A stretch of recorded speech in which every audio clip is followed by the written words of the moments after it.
നെയ്യാറ്റിങ്കര ഗോപന്റെ മരണത്തിൽ 3 മാസം കഴിഞ്ഞിട്ടും ദുരൂഹത നീങ്ങാനാവാതെ പോലീസ്. ആന്തരിക അവയവങ്ങളുടെ ശാസ്ത്രീയ പരിശോധനാ റിപ്പോർട്ടുകൾ ഫോറൻസിക് സംഘത്തിന് ലഭിച്ചിട്ടും ഇതുവരെ അന്തിമ റിപ്പോർട്ട് കൈമാറിയിട്ടില്ല. മരണശേഷം മൃതദേഹം സമാധി സ്ഥലത്ത് കൊണ്ടുവച്ചതാകാമെന്ന നിഗമനത്തിലാണ് ഇതേവരെയുള്ള അന്വേഷണത്തിൽ പോലീസ് നിഗമനം.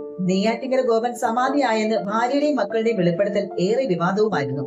നിരവധി അസുഖങ്ങൾ അലട്ടിയിരുന്നു. ഗോപൻ നടന്നുപോയി മുൻപ് തയ്യാറാക്കിയ സമാധി സ്ഥലത്തിരുന്ന് മരിച്ചു എന്നും ആരെയും അറിയിക്കാതെ കല്ലറയുണ്ടാക്കി അടക്കി എന്നൊക്കെയായിരുന്നു വാദങ്ങൾ.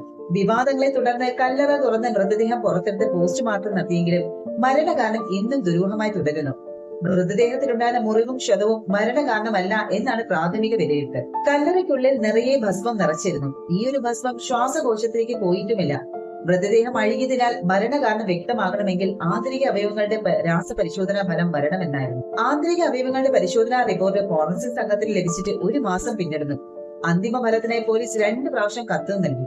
പക്ഷേ ഇതേവരെ അന്തിമ ഫലം ഡോക്ടർമാരുടെ സംഘം കൈമാറിയിട്ടില്ല.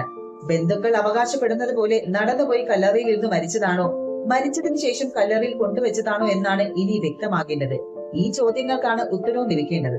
ഇതുവരെ നടത്തിയ അന്വേഷണത്തിലും പുറത്തു വന്ന ശാസ്ത്രീയ ഫലത്തിൽ നിന്ന് പോലീസിന്റെ നിഗമനം മരണശേഷം മൃതദേഹം സമാധിയിൽ കൊണ്ടുവച്ചതാകാം എന്നാണ്. നടന്നുപോയിരുന്ന് സമാധിയാകാനോ ജീവനോട് കൊണ്ടുവയ്ക്കാനോ ഉള്ള സാഹചര്യമില്ല എന്നാണ് പല ശാസ്ത്രീയ വശങ്ങളും പഠിക്കുകയും പരിശോധിക്കുകയും ചെയ്ത ശേഷമുള്ള അന്വേഷണ സംഘത്തിന്റെ നിഗമനം. ആന്തരിക അവയവങ്ങൾ അഴുകിയതിനാൽ കൃത്യത ലഭിക്കാത്തത് കൊണ്ടാണോ അന്തിമ ഫലം വൈകുന്നതെന്നും സംശയിക്കുന്നു. എന്തായാലും കേരളത്തിൽ ഏറെ വിവാദമുണ്ടായ സംഭവത്തിന്റെ യഥാർത്ഥ വസ്തുത എന്ന് വരുമെന്നതിലാണ് ആകാംക്ഷ.